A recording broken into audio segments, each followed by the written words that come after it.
Bismillahirrahmanirrahim. Assalamualaikum warahmatullahi wabarakatuh.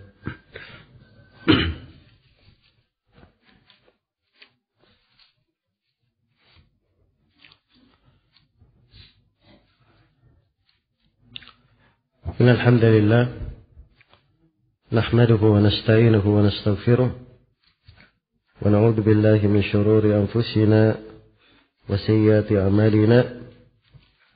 من يهده الله فلا مضل له ومن يضلل فلا هادي له أشهد أن لا إله إلا الله وحده لا شريك له وأشهد أن محمدا عبده ورسوله يا أيها الذين آمنوا اتقوا الله حق تقاته ولا تموتن إلا وأنتم مسلمون يا أيها الناس اتقوا ربكم الذي خلقكم من نفس واحدة وخلق منها زوجها وبث منهما رجالا كثيرا ونساء واتقوا الله الذي تساءلون به والأرحام إن الله كان عليكم رقيبا يا أيها الذين آمنوا اتقوا الله وقولوا قولا سديدا يصلح لكم أعمالكم ويغفر لكم ذنوبكم ومن يطع الله ورسوله فقد فاز فوزا عظيما أما بعد فإن أصدق الحديث كتاب الله وخير الهدي هدي محمد صلى الله عليه وعلى آله وسلم وشر الأمور محدثاتها فإن كل محدثة بدعة وكل بدعة ضلالة وكل ضلالة في النار. Ma'asyiral ikhwah wal akhwat rahimani wa rahimakumullah. Pada pertemuan ini insyaallah taala kita akan mengkaji tentang i'tiqad al-Imam Abu Zur'a Ar-Razi dan Abu Hatim Ar-Razi rahimahumullahu ta'ala. Iya. Pembahasan dari buku ini berkaitan dengan i'tiqad as-salaf, akidah atau keyakinan Islam yang murni yang diwarisi oleh as-salaf. Mereka mengambilnya dari sumber-sumber yang benar dan disepakati akan keabsahannya. Dan ini yang diyakini oleh para a'immah, para ulama terdahulu,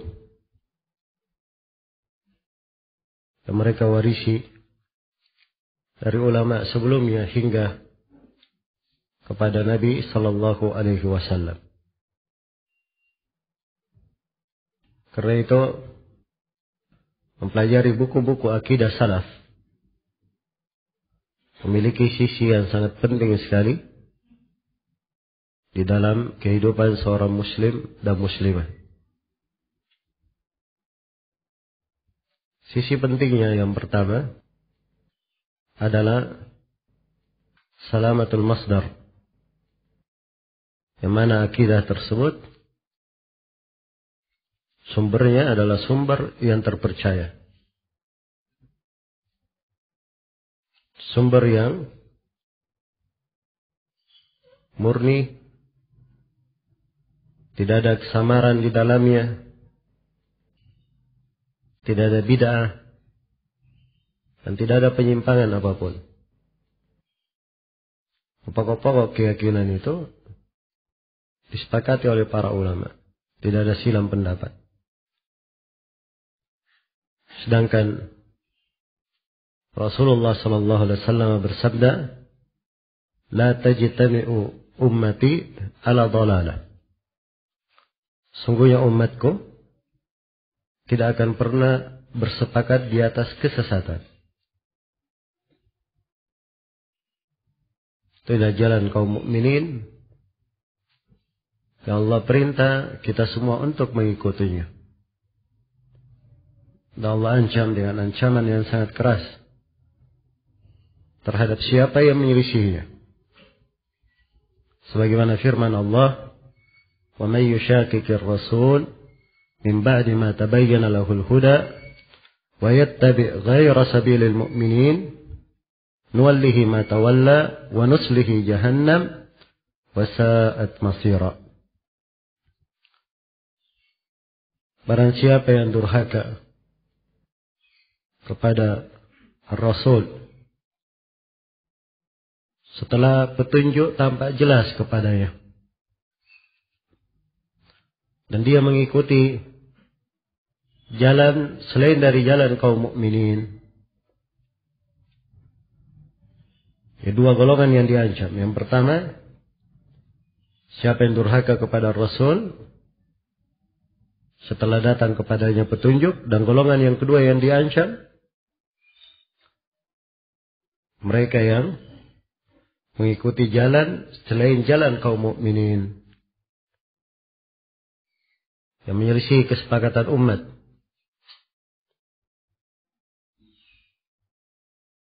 Ini dua golongan diancam. Allah firman dalam kelanjutan ayat, siapa yang seperti itu, nuwallihi ma tawalla, kami akan biarkan dia larut di dalam kesesatannya, wa nuslihi jahannam, dan kami akan memasukkannya ke dalam neraka jahannam, wa sa'at masira, yaitu adalah sejelek-jelek tempat kembali. Karena itu akidah as-salaf, kalau kita baca dari para a'immah, dari para ulama as-salaf, dari negeri manapun dia, maka akan diketemukan kesepakatan mereka di dalam pembahasan akidah tersebut. Tidak ada silang pendapat. Dan akan diketemukan bahwa uraian-uraian akidah yang mereka terangkan adalah berasal dari Al-Quran dan Sunnah Rasulullah Sallallahu Alaihi Wasallam. Iya. Karena itu akidah para imam agama tidak ada silang pendapat. Bermula dari generasi para sahabat, kemudian berlanjut kepada generasi para tabi'in, murid-murid sahabat, seterusnya kepada generasi tabi'ut tabi'in, murid dari murid-murid para sahabat, hingga di masa para a'immah. Iya, kita membaca akidah Sufyan Ats-Tsauri, Sufyan ibn Uyainah. Kita membaca akidah Imam Malik, Imam Asy-Syafi'i, Imam Abu Hanifah, Imam Ahmad. Demikian pula yang dinukil dari akidah Abu Hanifah pada kebanyakan pembahasan selain dari pembahasan iman. Dan kita membaca dari akidah Imam Al-Bukhari, ataupun kepada akidah Abu Hatim dan Abu Zur'ah. Dan selainnya dari para imam diketemukan kesepakatan mereka di atas pokok-pokok akidah. Dan ini dari keistimewaan mempelajari akidah as-salaf. Sumber yang jelas, sumber yang terang. Iya. Disepakati oleh para ulama. Dan tidak ada bid'ah di dalamnya. Tidak ada khurafat. Berbeda dengan akidah-akidah yang batil. Yang diserukan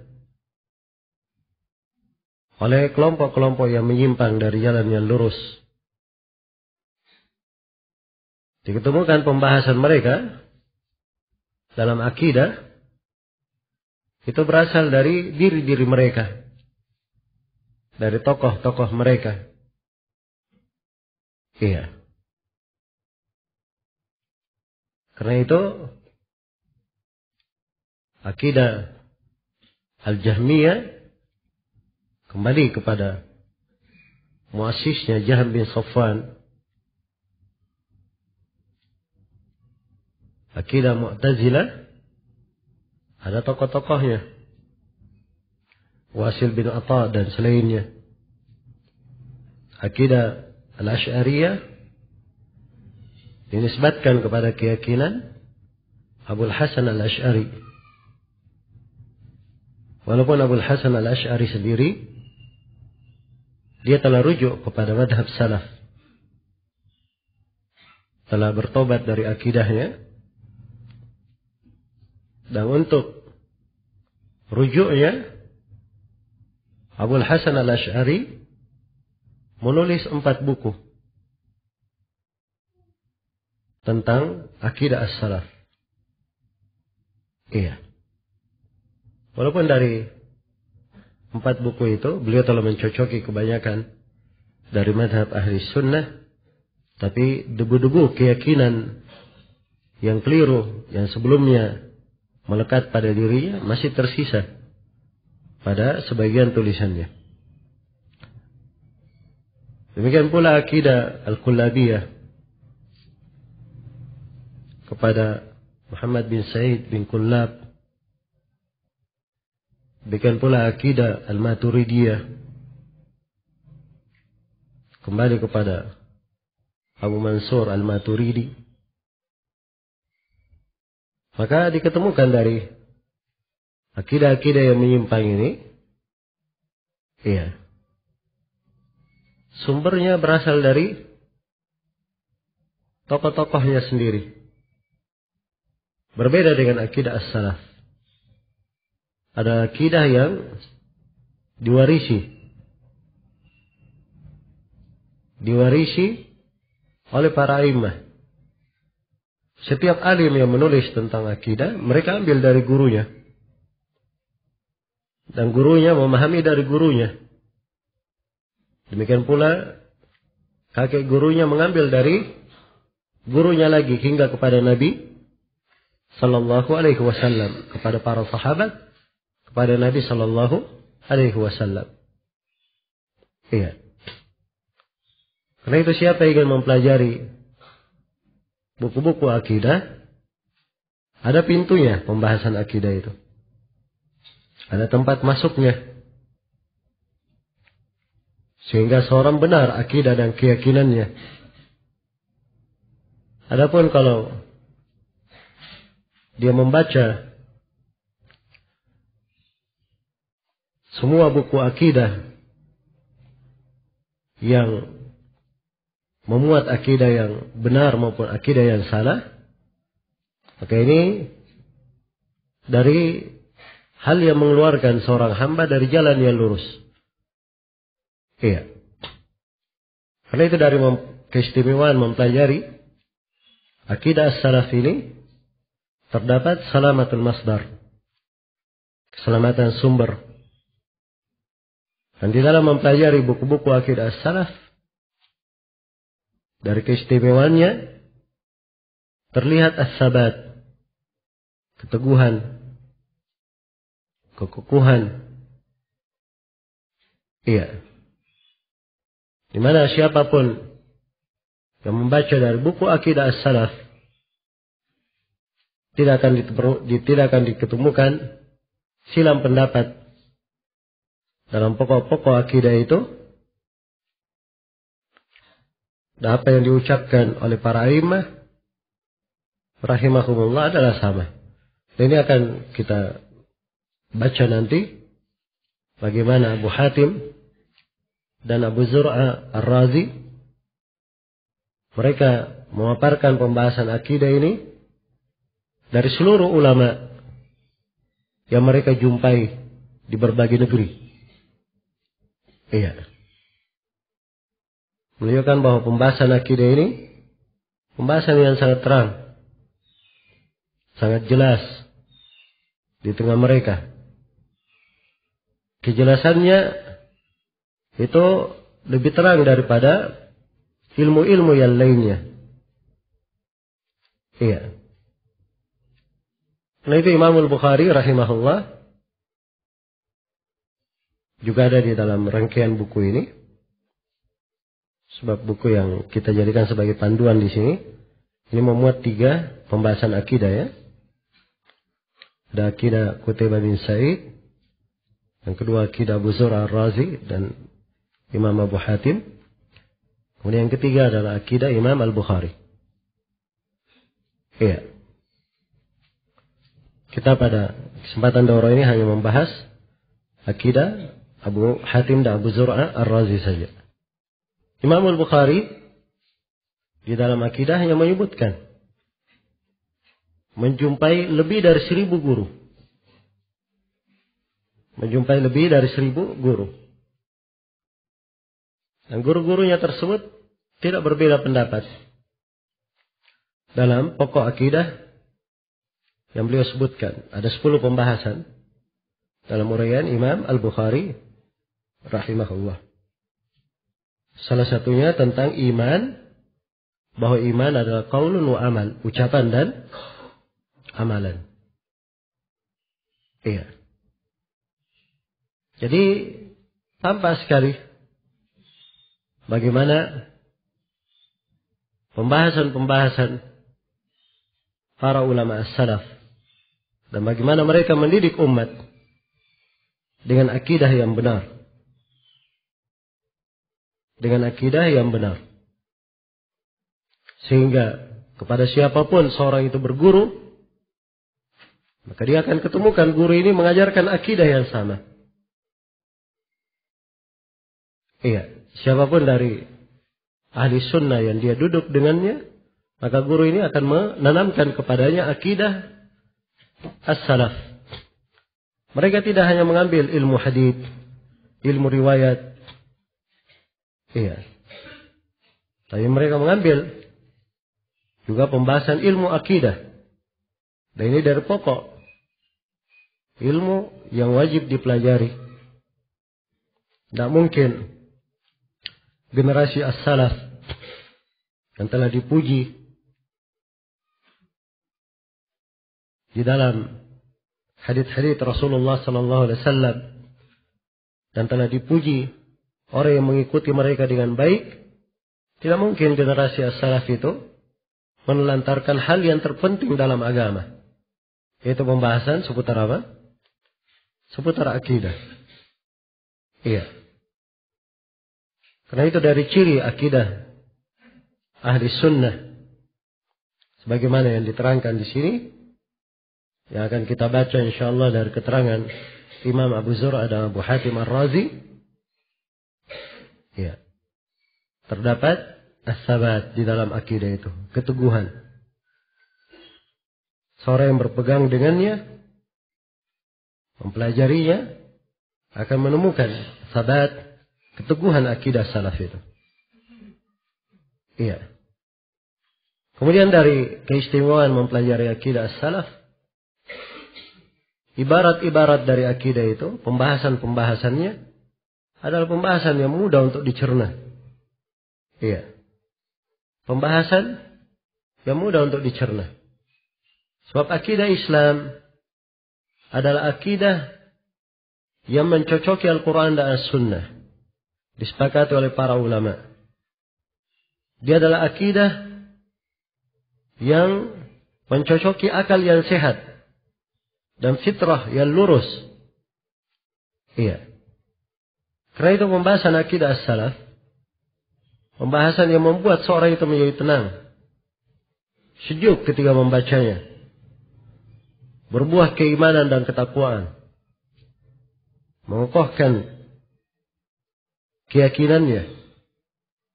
Iya. Sebab dia adalah ibarat-ibarat yang mudah didukung, diterangkan dalam Al-Quran, dalam hadis, disepakati oleh para ulama. Berbeda dengan akidah-akidah yang menyimpang. Siapa yang masuk dalam mempelajari akidah tersebut, ikut di jalan mereka, maka semakin dia mendalam di tempat itu, maka semakin besar keraguannya. Semakin besar keraguannya. Karena itu dari ciri ahlul bidah, mereka berpindah-pindah dalam keyakinan. Iya. Kerjaannya mendebat di sana sini. Iya. Diskusi di sana sini. Karena asalnya mereka tidak yakin terhadap akidahnya. Karena tidak ada keyakinan terhadap akidah ini, tidak punya kekuatan terhadap akidah mereka, keraguan yang ada, kebingungan, senang untuk mendebat. Iya. Karena itu dari ciri ahlul bidah adalah al-khusumah, berdebat, berjidal. Itu ciri ahlul bidah. Dan Rasulullah sallallahu alaihi wasallam telah mengingatkan, ma dhalla qaumun ba'da huda kanu alaihi illa utul jadal. Tidaklah satu kaum tersesat dan sebelumnya mereka di atas petunjuk kecuali orang-orang yang senang berdebat. Iya. Baik. Karena itu akidah as-salaf, akidah yang tampak sekali al-wuduh padanya, kejelasan, dan tampak dari akidah tersebut ibarat yang mudah. Iya. Dan itulah ciri agama. Nabi Muhammad sebut sebagai Nabiur Rahmah, Nabi pembawa rahmat. Dan Allah telah berfirman tentang nabinya, wa ma arsalnaka illa rahmatan lil alamin. Tidaklah kami mengutus engkau Nabi Muhammad kecuali sebagai rahmat untuk semesta alam. Dan Al-Quranul Karim sendiri adalah rahmat untuk manusia. Ya ayuhan nasu, qad ja'atkum mau'izatun min rabbikum wa shifaa'un lima fis sudur wa hudaw wa rahmatun lil mu'minin. Wahai sekalian manusia, telah datang kepada kalian nasihat dari Rabb kalian, obat untuk penyakit yang ada di dalam dada, petunjuk dan rahmat bagi orang-orang yang beriman. Maka dia adalah rahmat. Agama ini diturunkan kepada manusia bukan untuk membuat mereka sengsara, bukan untuk membuat mereka merugi, tapi adalah untuk kebaikan, rahmat dan kebahagiaan mereka. Allah berfirman dalam Al-Quran, Taha ma anzalna 'alaikal Qur'ana litashqa. Taha, tidaklah kami turunkan Al-Quran ini kepada engkau Nabi Muhammad untuk membuat engkau merugi, menjadikan engkau sengsara. Iya.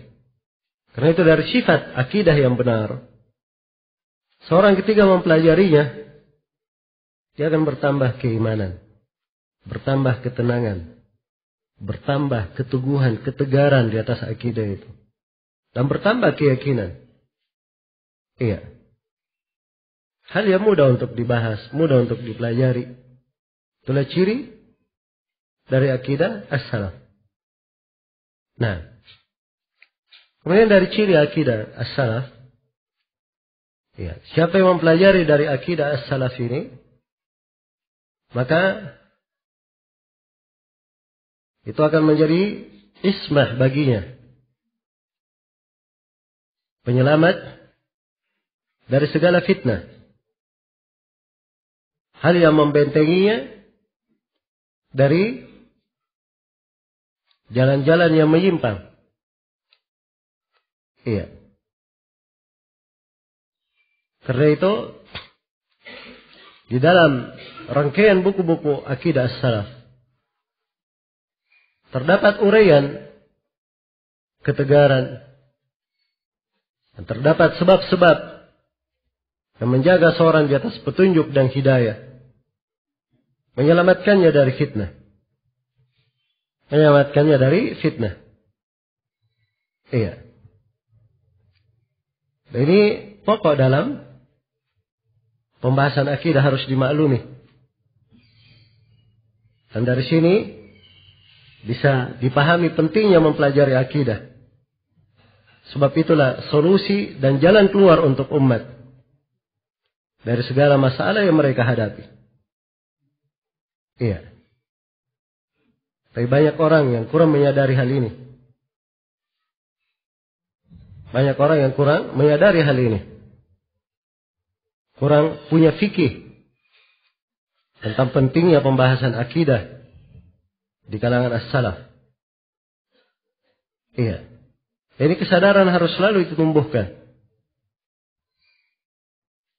Dan manusia dalam menyadari pentingnya mempelajari akidah beraneka ragam. Di antara manusia ada yang tidak mengenal sunnah. Iya. Maka tentunya mereka yang tidak mengenal sunnah ini, atau bahkan memusuhi sunnah, akan sulit memahami pentingnya mempelajari akidah as-salaf. Iya. Dan di antara manusia ada yang sudah mengenal sunnah. Ya, cinta kepada tauhid, cinta kepada sunnah. Ya. Tapi hanya sekadar pengakuan lisan. Tidak terlihat dalam prakteknya. Kadang dengar, oh ya kami orang-orang yang menyuruh kepada tauhid. Dakwah ahli sunnah adalah dakwah kepada tauhid. Iya. Tapi apakah betul dia menyuruh kepada tauhid? Nah ini harus ditanyakan kembali. Sebab kalau itu adalah dakwah benar kepada tauhid, kepada akidah yang benar, hasilnya akan baik. Akan membawa keteguhan, ketegaran, ketenangan. Iya. Tapi kalau ternyata dari belakang dakwah yang disampaikan hanya terjadi perpecahan, perselisihan, ribut-ribut, maka ini maknanya harus dia evaluasi kembali dari dakwah yang disampaikan. Pasti di dalamnya ada hal yang tidak mencocoki sunnah. Kemudian dari yang kelima dari ciri akidah ahli sunnah itu mengajak kepada ijtima' wal i'tilaf, mengajak kepada persatuan dan kebersamaan, menjauhi segala furqah dan bid'ah, segala perpecahan dan segala bid'ah. Itu ciri akidah ahli sunnah. Nah, dan ini dari pokok akidah insyaallah ta'ala. Ciri akidah ahli sunnah akan kita baca nanti di sela-sela pembahasan penulis rahimahullahu ta'ala. Karena itu kalau terlihat di tengah umat adanya perpecahan, perselisihan, ini sebabnya karena mereka keluar dari akidah yang lurus. Andai kata semuanya bersepakat, bersatu di atas akidah yang benar, maka akan terjalin kebersamaan. Sebab akidah as-salaf itu akidah yang mengarah kepada persatuan. Ya, karena itu harus disyukuri. Harus kita berterima kasih kepada para ulama salafin, ahli sunnah wal jamaah, yang mengajak manusia kepada akidah as-salaf. Sebab itu adalah seruan untuk mempersatukan umat, membangun kebersamaan umat. Iya. Dan mengarahkan umat kepada kebaikan. Nah, banyaknya jemaah-jemaah, kelompok-kelompok, dan aliran-aliran. Ini dari sebab pokoknya kerusakan itu terjadi karena mereka keluar dari akidah as-salaf. Apakah keluar secara keseluruhan atau keluar dalam sebagian perkara? Iya. Keluar dalam sebagian perkara. Karena itu bisa dipahami dari sini betapa pentingnya seorang itu mendalami dari buku-buku akidah, mencermatinya dengan seksama. Dan ini tidak cukup seorang mempelajari sekali, 2 kali, 3 kali. Tapi dia adalah pembahasan yang harusnya selalu berulang. Selalu ditanamkan di dalam jiwa. Selalu ditanamkan di dalam jiwa. Iya. Baik. Demikian pula perpecahan. Kalau perpecahan itu terjadi di kalangan orang yang menyuruh kepada sunnah, ini menunjukkan bahwa di dalam seruan tersebut ada hal yang harus diluruskan dan diperbaiki. Ada 2 kemungkinan dalam hal tersebut. Kemungkinan yang pertama, di tengah mereka ada orang yang menyimpang dari sunnah, sehingga membuat perpecahan, maka penyimpangan harus diluruskan. Dan kemungkinan yang kedua, adalah orang yang mengajak, zahirnya dia mengajak kepada sunnah, tapi hakikatnya, dia tidak teguh di atas akidah as-salaf. So, kalau dia benar teguh di atas akidah as-salaf, maka seruan kepada akidah as-salaf itu mengarah kepada persatuan, mengarah kepada kebersamaan. Iya, mengarah kepada kebersamaan. Karena itu harus didalami, dipahami. Sekarang ini banyak yang mentamfir manusia, membuat manusia lari dari mempelajari sunnah, mempelajari akidah as-salaf. Kenapa? Sebabnya adalah kekeliruan dari sebagian manusia. Dia kesankan bahwa orang yang mempelajari akidah salaf, iya, itu nanti akan ribut antara satu dengan yang lainnya.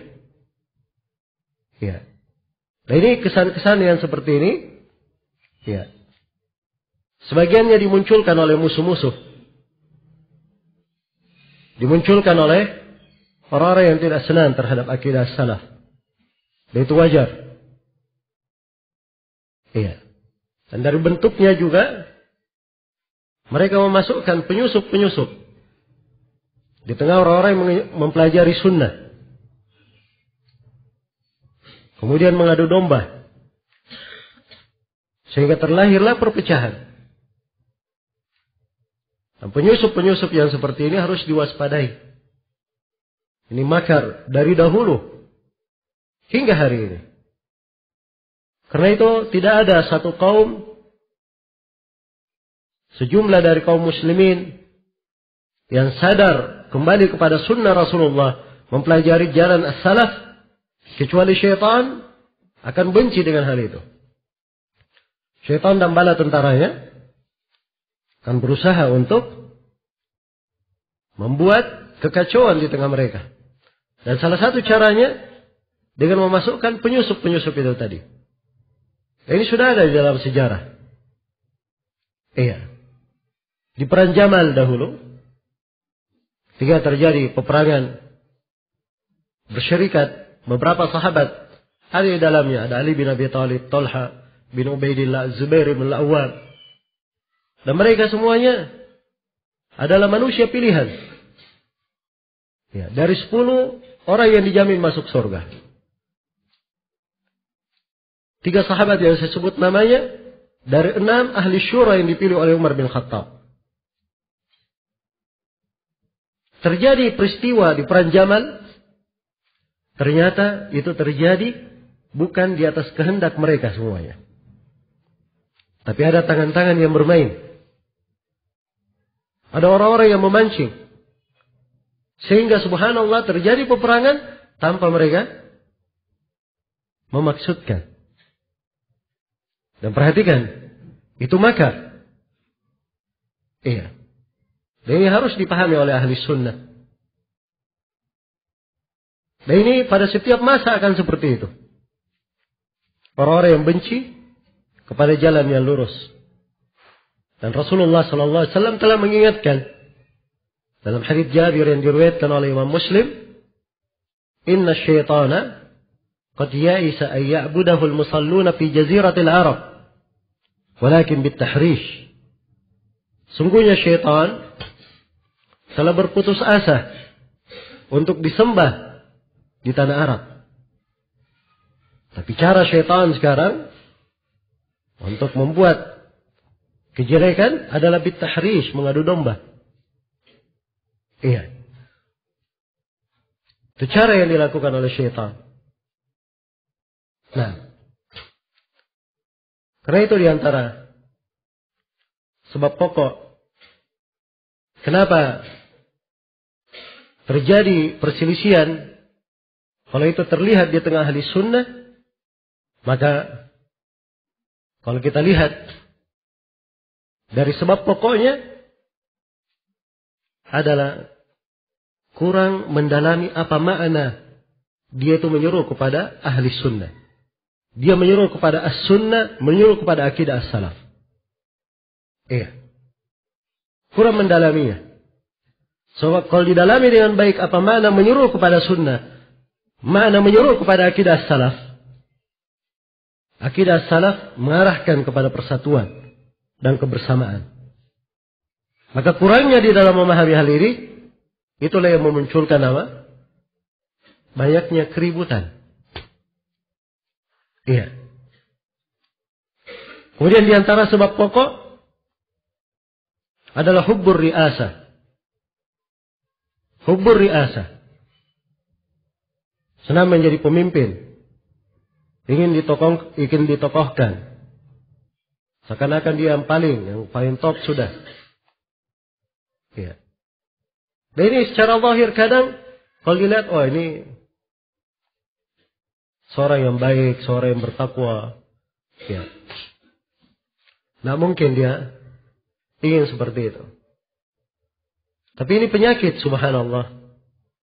Dikatakan oleh sebagian as-salaf, ya, bahwa di antara akhir penyakit yang keluar min qulubi salihin, dari hati orang-orang salih, adalah hubbur ri'asa. Cinta untuk apa?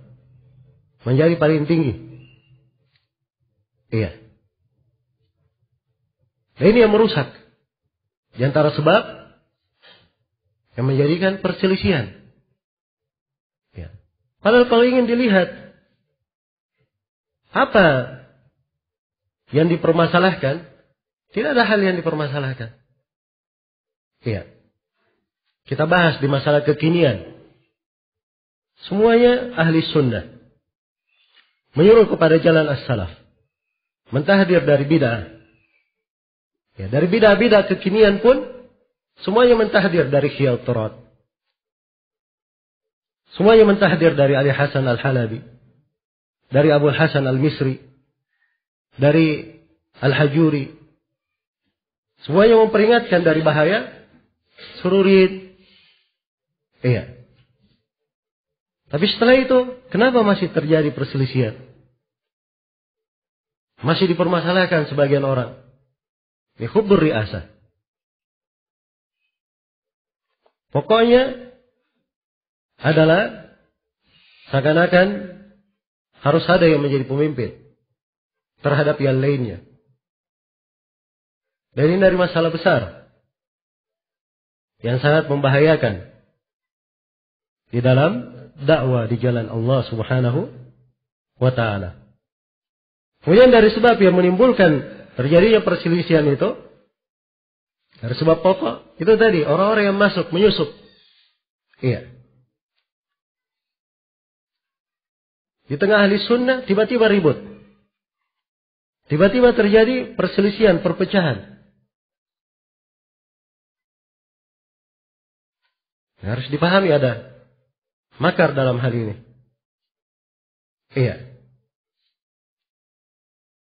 Ada yang sengaja, ada yang tidak sengaja. Ada yang sengaja dan ada yang tidak sengaja. Ya. Yang sengaja itu jelas. Nah ini bukan rahasia lagi, tapi sudah menjadi hal yang umum. Iya. Di mana-mana di halaqah-halaqah ilmu, ya, itu dimasuki oleh orang-orang mencari berita. Ada, ya. Saya sendiri meyakini mungkin banyak tempat, ya, diajarkan di situ ilmu. Mungkin ada di situ intel-intel Amerika, atau intel-intel dari Australia, atau dari negeri-negeri kafir, ingin masuk, membuat kerusakan. Dan ini sebagian orangnya sudah tertangkap basah di sebagian pondok pesantren. Iya. Sebagian pondok pesantren. Dan kita banyak pengalaman dalam hal ini. Banyak tahu orang-orang yang seperti itu. Tidak di Indonesia, tidak di Yaman, tidak di Saudi, maupun negeri yang lainnya. Nah harus diketahui, orang yang mempelajari manhaj salaf, mempelajari akidah salaf, ini adalah solusi terbaik bagi umat. Karena itu tidak mungkin musuh-musuh Islam membiarkan salafiyin tenang mengajarkan akidah salaf ke tengah apa? Ke tengah manusia. Iya. Lihat coba di internet itu. Iya. Dalam satu masalah, satu kalimat, tapi bisa bercabang menjadi 1000 kalimat. Luar biasa. Iya. Masalah sederhana bisa menjadi peperangan yang sengit dan luar biasa. Ini pasti ada penyusup-penyusup. Dan ada orang-orang yang memunculkannya. Karena itu peka terhadap makar. Itu dari pendidikan dalam agama. Allah Subhanahu wa ta'ala berfirman dalam Al-Quran. Ya ayyuhalladzina amanu khudhu hidrakum. Wahai orang-orang yang beriman, ambillah kehati-hatian kalian. Harus ada kehati-hatian. Iya. Dan ini penjagaan. Dan setiap alim, orang yang mengenal Al-Quran dan As-Sunnah, punya perhatian terhadap umat, pasti dia akan memiliki kehati-hatian ini. Iya. Jeli melihat makar. Jeli melihat makar. Dan ini harus dicermati. Nah, termasuk apa yang terjadi, kadang kita lihat di tengah salafiyin di Indonesia ini. Iya. Sekian tahun sejumlah permasalahan dibahas. Bahkan dibahas kadang bersama para ulama. Ya, ada penengah-penengah dari ulama ahlul ilm. Tapi kenapa masih ada ribut-ribut? Iya. Ini sebab pasti ada orang-orang yang memelihara hal tersebut. Ada bentuk dari hubbur riasa, ada bentuk dari penyusup yang masuk. Iya. Dan ini adalah hal yang bisa dipastikan. Karena itu kita harus mengenal penyakit agar supaya terhindar dari penyakit itu. Dan di dalam buku-buku mempelajari akidah salaf, ini adalah jalan pokok untuk keluar dari fitnah-fitnah ini. Iya. Keluar dari fitnah-fitnah tersebut. Nah, karena itu di pembahasan-pembahasan akidah salaf, pada setiap poinnya terdapat keteguhan untuk seorang hamba di kondisi fitnah apapun. Di kondisi fitnah apapun. Iya. Dulu di masa ribut-ribut, pembantaian terhadap kaum muslimin sehingga ada peristiwa Ambon, peristiwa Poso. Ya. Muncul laskar jihad. Kemudian jatuh dalam penyimpangan-penyimpangan yang besar. Apa sebabnya? Harus dipahami. Ketidakkuatan di atas manhaj salaf. Andai kata kuat pokoknya dalam pembahasan akidah as-salaf, tidak mungkin penyimpangan yang terjadi. Iya. Tidak mungkin penyimpangan itu terjadi. Sehingga sebagian orang-orang yang menyimpang ini setelah sadar, ya mereka berkata, ya mungkin kalau kita masih di kondisi dulu di laskar jihad, kita akan menjadi mafia-mafia berjubah. Ya. Kenapa bisa muncul penyimpangan? Itu pasti jauh dari apa? Akidah salaf. Di pembahasan jihad, jauh dari pembahasan akidah salaf di pembahasan jihad. Di pembahasan ketaatan terhadap pemerintah. Di pembahasan pemikiran khawarij. Ini semuanya ada di dalam buku-buku salaf. Kelihatan jelas. Dan orang yang rasih di atas akidah salaf tidak berpengaruh fitnah-fitnah. Mereka akan tegar, mampu melihat yang mana yang benar, yang mana yang keliru. Iya. Demikian pula di berbagai negeri Islam terjadi demonstrasi-demonstrasi. Aksi-aksi menurunkan pemerintah. Syubhat yang sangat besar. Iya. Lihat itu di negara-negara Teluk. Sampai orang-orang yang mereka ini menganggap dirinya mengajak kepada jalan salaf. Dikenal sebagai salafi di publik. Ini bahasa publik ya. Tapi di bahasa orang yang mengenal jalan salaf, mereka hizbiyun. Iya. Dikenal sebagai orang menyuruh pada jalan salafi. Wah ini muridnya Syekh bin Baz. Wah ini muridnya Syekh Ibn Utsaimin. Wah ini muridnya Syekh Al-Albani. Wah sana muridnya Syekh Mukbil. Hah? Tapi begitu terjadi kejadian kudeta terhadap pemerintah, luar biasa. Orang-orang ini mendukung kudeta tersebut. Iya. Padahal mereka apa? Mengaku berdakwah menyuruh kepada apa? Jalan salaf. Andai kata benar mereka di atas akidah salaf, tidak mungkin itu terjadi. Sebab akidah salaf semuanya mengingkari perbuatan-perbuatan tersebut. Iya. Sehingga muncul orang-orang punya fikih aneh. Iya. Di antara kalimat-kalimatnya, wah itu ketaatan kepada pemerintah, bersabar terhadap kezaliman pemerintah. Kalau pemerintah membolimi person-person, orang-orang dia bolimi, itu sabar kita. Tapi kalau kezaliman pemerintah, kezaliman umum, maka tidak ada masalah. Menegur pemerintah, melakukan kudeta. Perhatikan ya, dari syubhat. Iya. Sampai di antara mereka ada yang berkata, ya badali fikhun jadid. Katanya telah tampak bagiku hari ini sebuah fikih baru. Ya. Itu tadi fikih baru itu boleh kudeta.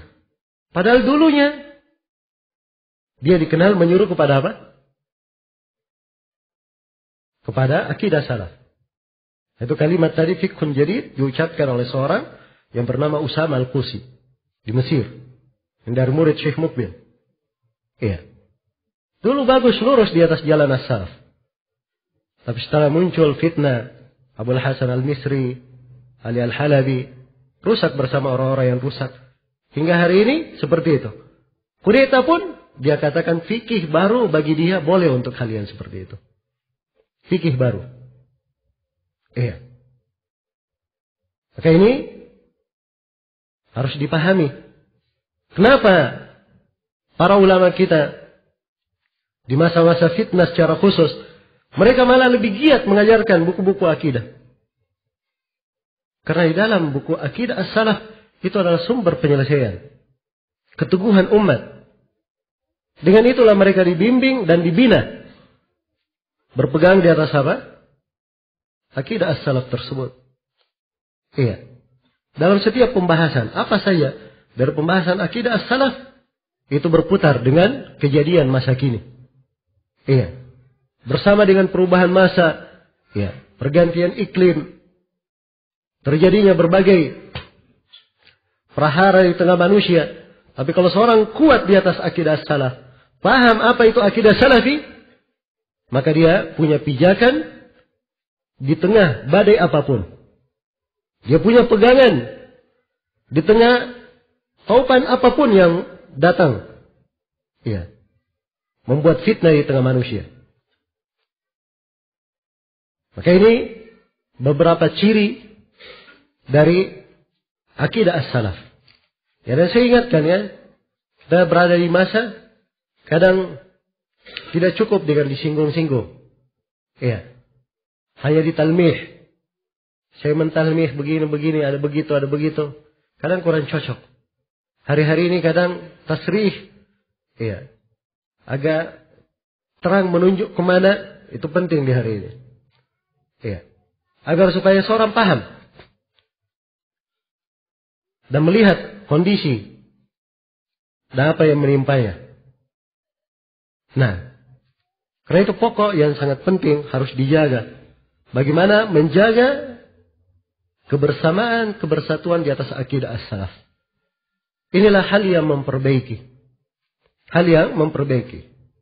Membahas tentang sikap ahli sunnah terhadap ahlul bidah. Ada di dalam buku-buku salaf. Iya. Kalau kita dalami bagaimana para ulama salaf di dalam membahasnya, maka akan tampak akidah yang benar. Iya. Akan tampak akidah yang benar.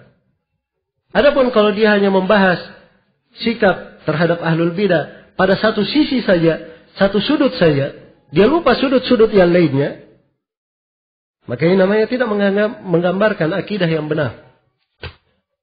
Iya. Sebagian orang pandai ya, dia baca dari buku-buku para ulama, ambil satu sudut, satu bagian dari sikap ahli sunnah terhadap ahlul bidah. Iya.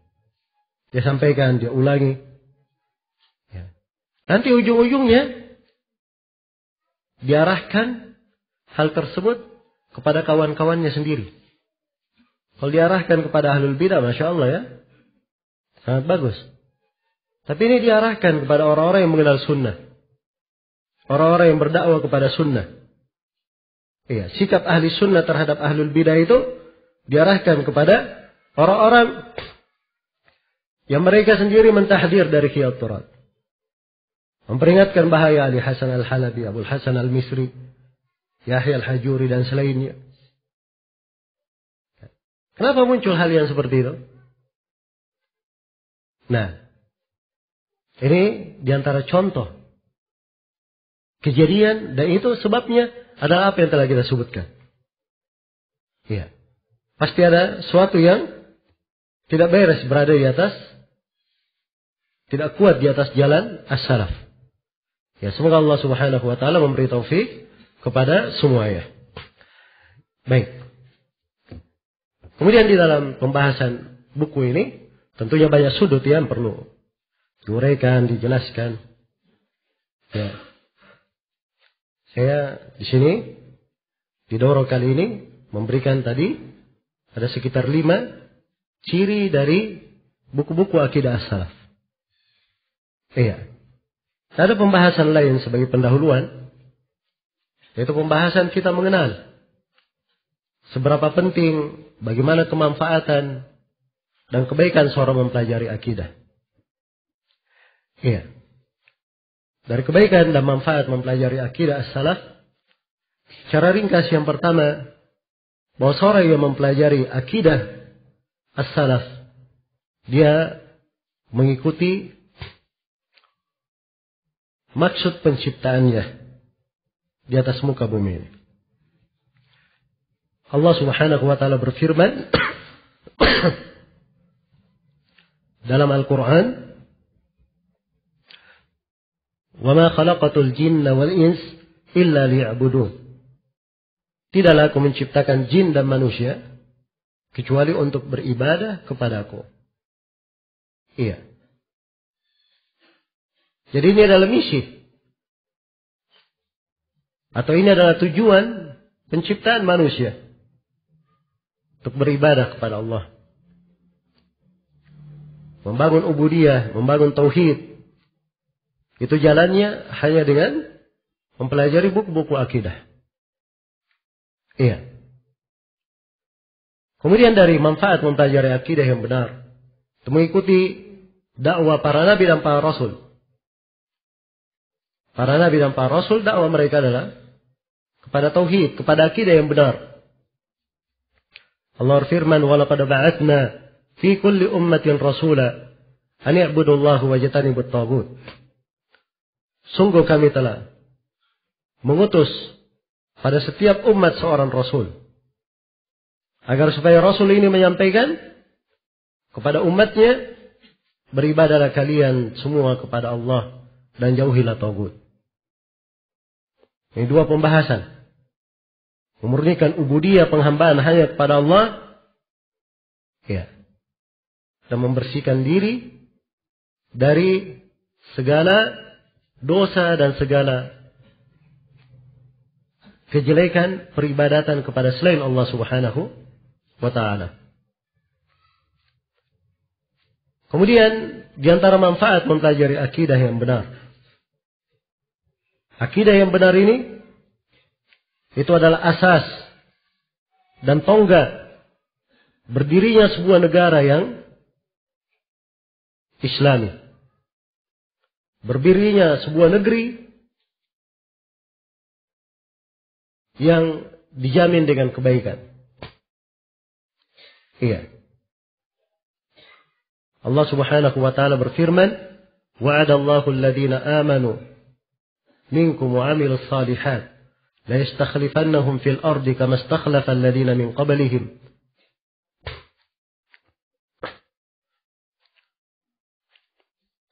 ولا يمكنن لهم دينهم الذي ارتضى لهم ولا يبدلنهم من بعد خوفهم أمنا يعبدونني لا يشركون بي شيئا. Allah telah menjanjikan kepada orang yang beriman di antara kalian, orang-orang yang beramal salih. Sungguh Allah akan menjadikan mereka pemimpin di atas muka bumi, khalifah di atas muka bumi. Ya, ini janji. Ingat, disebutkan untuk siapa yang memiliki dua sifat.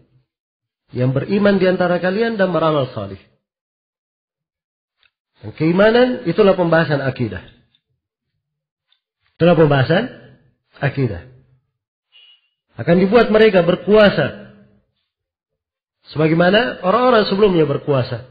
Dari orang-orang yang salih. Dan diberikan untuk mereka tamkin. Dibuat mereka mapan, kukuh di atas muka bumi. Dan Allah akan mengganti rasa takut mereka dengan keamanan. Dijamin untuk mereka apa? Keamanan. Dan di akhir ayat ditegaskan lagi syaratnya. Ya'budunani la yusyrikuna bi syai'a. Mereka beribadah hanya kepadaku. Tidak berbuat kesyirikan sama sekali.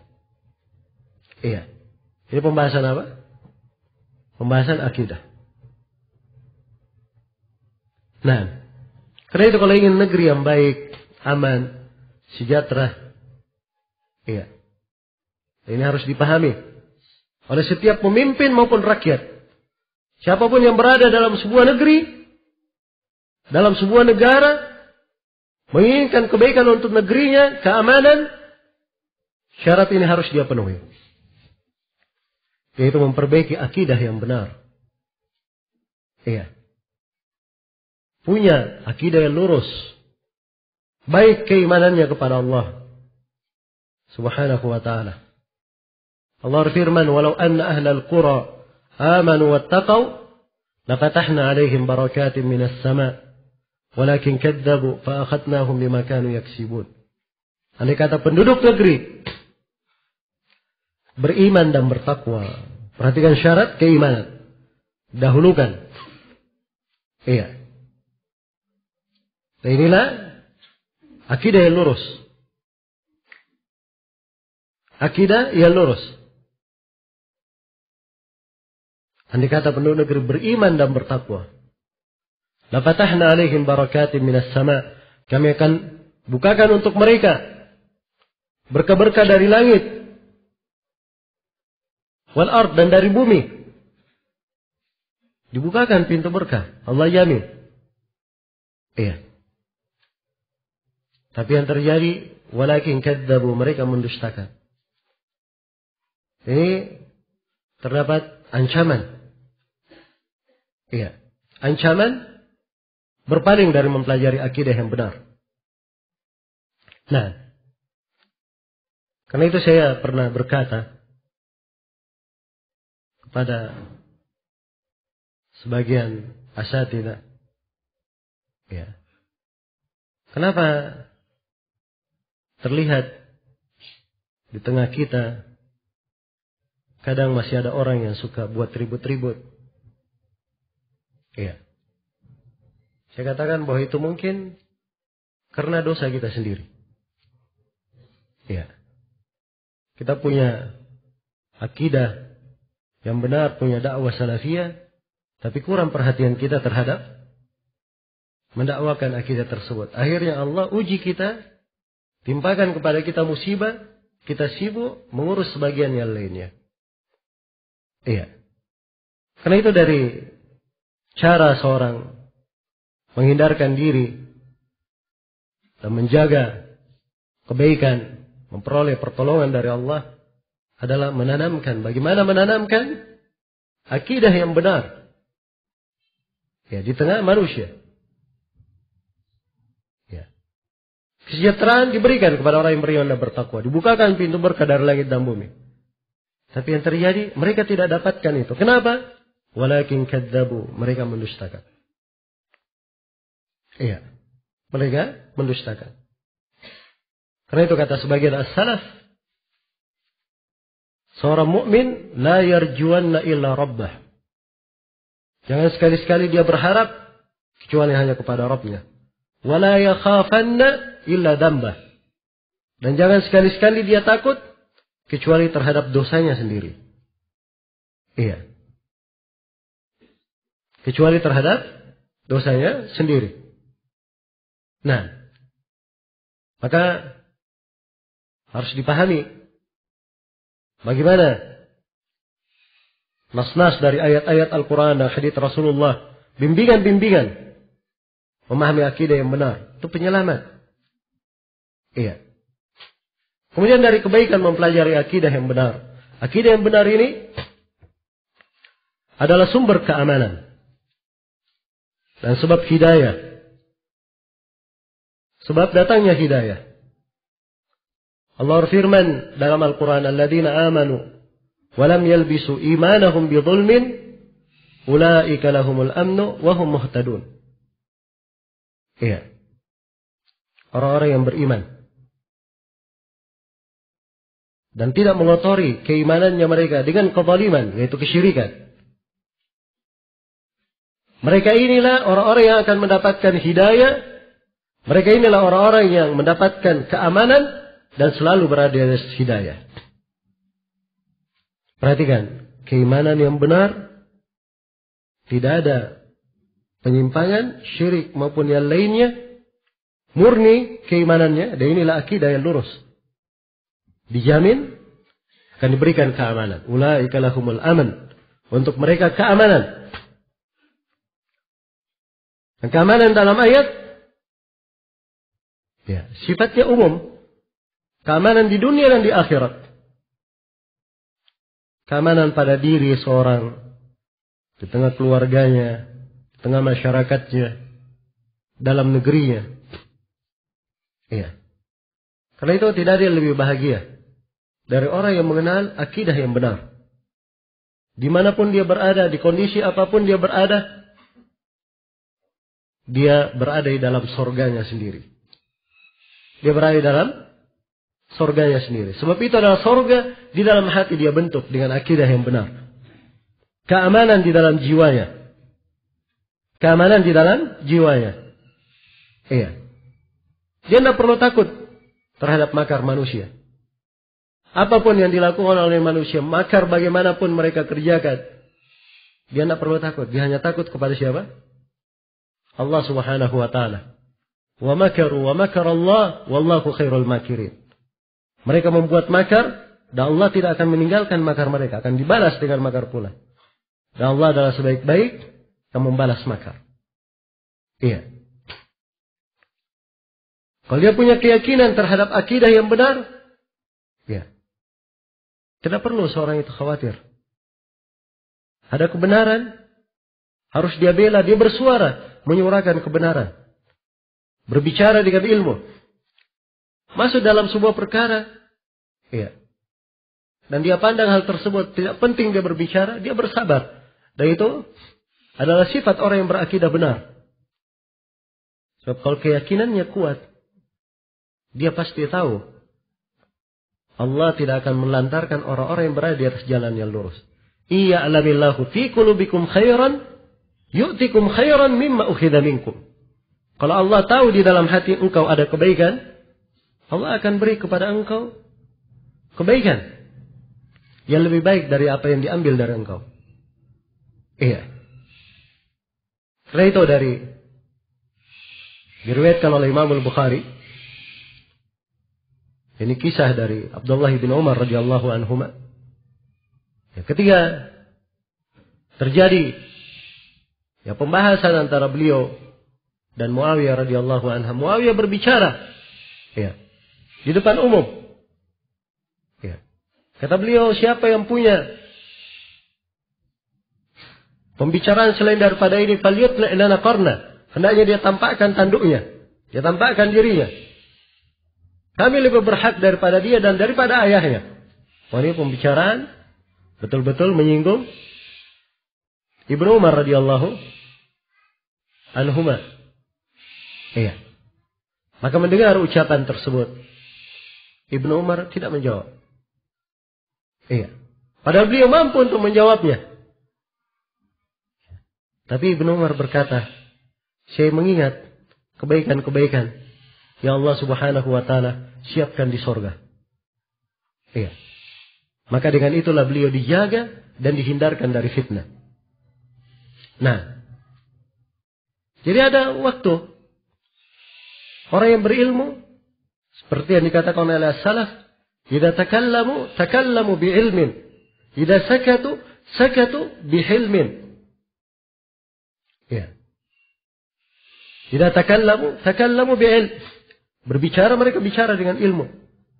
Kalau mereka diam pula dengan apa? Suatu kebijaksanaan, ada ilmu yang melandasi mereka diam. Iya. Jadi berbeda dengan sebagian orang. Oh ini hak saya. Saya disinggung. Saya punya hak untuk menjawab. Ya. Ada lagi bahasanya. Oh ini termasuk jihad. Membela agama Allah. Padahal wallahi bukan dia membela agama Allah. Membela diri dia sendiri. Ya. Dia hanya membela diri sendiri. Dan hanya ingin mencari kebaikan untuk dirinya sendiri. Andai kata dia membela agama Allah. Maka pasti yang dia pikirkan adalah kemaslahatan untuk agama Allah. Tidak membuat perpecahan, perselisihan, dan tidak membuat keributan. Iya. Apalagi para ulama sudah menasihatkan tentang hal tersebut. Nah, sudah diberi nasihat yang baik. Iya. Tapi itulah, kadang sebagian orang dipermainkan oleh syaitan. Nasallallahu al-afiyah. Ya, membuat kesimpulan-kesimpulan. Ya. Kesimpulan-kesimpulannya bagus, Masya Allah. Semuanya kita sepakati. Nah itu memang yang terjadi. Dari kesimpulannya mentahdir dari Ali Hasan, Abul Hasan. Bagus kesimpulannya. Kita tidak ada yang berselisih dalam hal itu. Dari kesimpulannya mentahdir Ja'far Umar Talib. Semuanya tidak ada yang berselisih. Dari kesimpulannya tidak mengatakan Yazid, Salafi. Kita dari dahulu mengatakan seperti itu. Iya. Kalimat Salafi goncang itu saya sudah jawab di depan Syekh Rabi. Saya sudah selesaikan. Saya berikan hujah-hujah. Di majelis itu sendiri sudah dianggap selesai. Sampai Syekh Khalid mengatakan sudah kalau begitu selesai beres. Dan hingga hari ini saya yakini bahwa Yazid adalah hizbi. Hanya saja orang-orang memotong kalimat-kalimat saya. Ya, dan tidak paham apa makna ucapan. Seorang ketika ditanya sendiri, ditanya dengan disebutkan orang lain, tidak paham. Dan itu ada ilmu di dalam jarh wa ta'dil. Mungkin sebagian orang ini saya beri udur orang-orang jahil tidak mengerti. Iya. Kesimpulan. Di kesimpulan itu ada kalimat indah dari Syekh Rabi. Hendaknya kalian bersaudara. Masya Allah. Hendaknya kalian apa? Membuka lembaran baru. Ya. Tapi ini kalimat mana mereka sebarkan? Di mana mereka simpulkan? Kalau jujur menghendaki kebaikan untuk umat, itu pasti akan dia simpulkan. Untuk kebaikan bersama. Iya. Tapi membawa permasalahan-permasalahan hanya untuk mensudutkan orang lain, ini adalah apa? Hal yang jauh dari amanah ilmiah. Ya, dan lucunya, subhanallah. Ya, ini gaya maling teriak maling. Ya. Kalau dulu, ya, apa? Sebagian orang, ya, kalau kita lihat di kisah Fir'aun, Fir'aun ini pembuat kerusakan kelas besar. Bersamaan dengan itu, dia ketika berbicara di depan kaumnya, dia menampilkan dirinya orang yang memerangi kerusakan. Iya. Apa kata Fir'aun? Daruni aqtul Musa wal yad'u rabbah. Biarkan saya bunuh Nabi Musa. Biarkan Nabi Musa berdoa kepada Rabbnya, kata Fir'aun. Inni akhafu ayyubaddila dinakum au ayyudhhira fil ardil fasad. Saya khawatir Nabi Musa ini akan mengganti agama kalian. Dan saya khawatir Nabi Musa ini nanti akan berbuat kerusakan di atas muka bumi. Luar biasa ya. Jadi pembuat kerusakan, dia mengkhawatirkan Nabi Musa berbuat apa? Kerusakan. Iya. Dan ini muncul pada sebagian orang. Seakan-akan ingin menjaga agama, menjaga dakwah salafiyah. Iya. Menjauhkan orang dari apa? Penyimpangan. Tapi hakikatnya dia membuat perpecahan. Menuduh orang berbuat perpecahan, dia sendiri yang melakukannya. Iya. Dia sendiri yang melakukannya. Mengatakan orang tidak amanah ilmiah, dia sendiri tidak amanah ilmiah. Iya. Kalau ada amanah ilmiah, begitu membuat kesimpulan, simpan kasetnya di situ, hasil pertemuan. Atau buat transkripnya penuh dari awal sampai akhir di pertemuan, semua orang tahu apa isinya. Ya, dan akan tampak nanti siapa yang tidak amanah ilmiah. Betapa banyak kalimat-kalimat yang dibuang. Iya. Dan saya sanggup untuk mengucapkan hal tersebut. Tapi kesabaran itu lebih bagus. Hanya ini adalah peringatan-peringatan untuk semuanya kembali ke jalan yang lurus. Semuanya kembali menutup. Ya, fitnah. Dan tidak membuka keributan-keributan. Iya. Adapun seorang berjalan di sana sini, berpindah dari suatu tempat ke tempat yang lain, kerjanya hanya mentahdir, ya, menjelekkan, ya, menyelisih nasihat dari para ulama, hal yang sudah disepakati, maka ini bukan dari sifat seorang yang menghendaki kebaikan. Ya, karena itu sekali lagi, siapa yang mengenal akidah ahli sunnah dengan baik dan dengan benar, hatinya akan condong kepada kebaikan, condong kepada persatuan. Iya. Dan dia akan menghendaki kebaikan untuk umat itu. Itulah rahmat di tengah orang-orang mempelajari akidah. Tapi kalau saudaranya bersalah, dia anggap bahwa saudaranya ini adalah bagian dari jarinya. Kalau jari itu luka, luka itu namanya luka diobati. Bukan ketika luka diambil gunting, dia potong jarinya, dia buang. Ya. Ada yang seperti itu orang luka. Ya. Ini orang yang tidak berakal namanya. Tapi kalau saudara itu salah, seperti bagian tubuhnya, dia obati, dia perbaiki. Iya. Dia perbaiki. Dia tidak bisa memperbaikinya, dia boleh duduk di depan para ulama. Bahkan dari dulu sudah 4 tahun lebih diajak ketemu depan ulama, tidak pula mereka mau. Untuk hal itu. Ya, dan itu adalah ciri kebatilan. Andai kata benar yang mereka ucapkan, mereka tidak malu, tidak ragu, duduk di depan siapapun. Duduk di depan siapapun. Iya. Seorang penuntut ilmu, bagus. Dia ada keliru, diingatkan kekeliruannya, dia terima. Apa susahnya? Iya. Tapi seorang yang ada sesuatu yang lain pada dirinya, Inilah yang membuat hal-hal yang tidak indah. Iya. Karena itu harus dipahami betapa besar nilainya seorang mengenal ilmu agama, ilmu syar'i, kuat di atas akidah yang lurus. Iya. Kemudian di antara manfaat mempelajari akidah as-salaf. Mempelajari akidah as-salaf ini memberikan sabat kepada seorang hamba, keteguhan. Iya. Allah berfirman, "Yuthabbitullahu alladhina amanu bil qawli tsabit fil hayati dunya wa fil akhirah."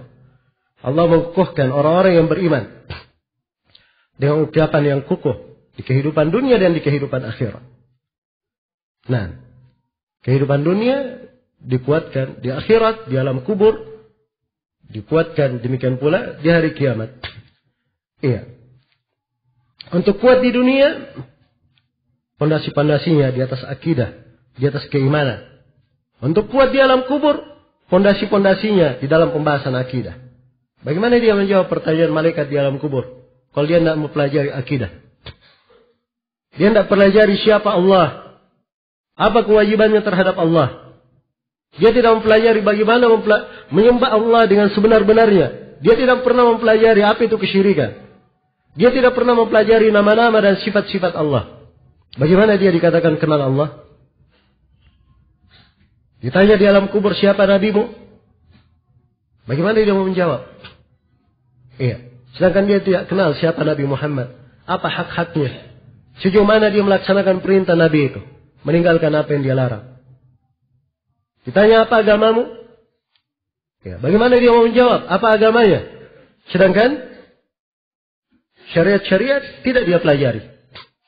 Karena itu orang yang mempelajarinya dengan baik dan benar, mereka lah yang mudah untuk menjawabnya. Iya. Sebab mereka pelajari, mereka yakini, mereka amalkan, maka di alam kubur Allah kuatkan mereka untuk menjawabnya. Iya. Dan inilah pembahasan akidah. Pembahasan akidah. Iya. Adapun sekadar mendengar saja, tidak meyakini, ikut-ikutan, itu tidak ada manfaatnya. Karena itu dalam hadits, mungkin nanti akan kita singgung, di pembahasan tentang alam kubur. Iya. Di antara mereka yang ditanya oleh malaikat, dia tidak menjawab. Dia berkata, ha la adri, sami'tun nasa yaquluna syai'an faqultuhu. Dia berkata, saya tidak tahu. Saya hanya mendengar manusia berucap sesuatu, saya juga ikut mengucapkannya. Ya, orang ikut-ikutan saja. Tidak memberi manfaat untuknya. Tidak mampu dia menjawab pertanyaan malaikat di kubur. Iya.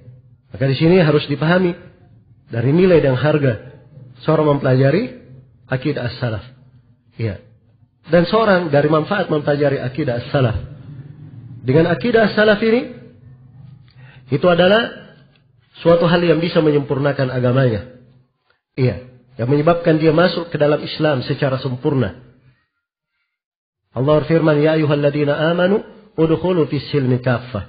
Wahai orang-orang yang beriman, masuklah kalian ke dalam Islam secara sempurna. Dipanggil dengan seruan keimanan. Sebab ini memang adalah pintu bagi orang-orang yang memiliki akidah yang benar. Iya.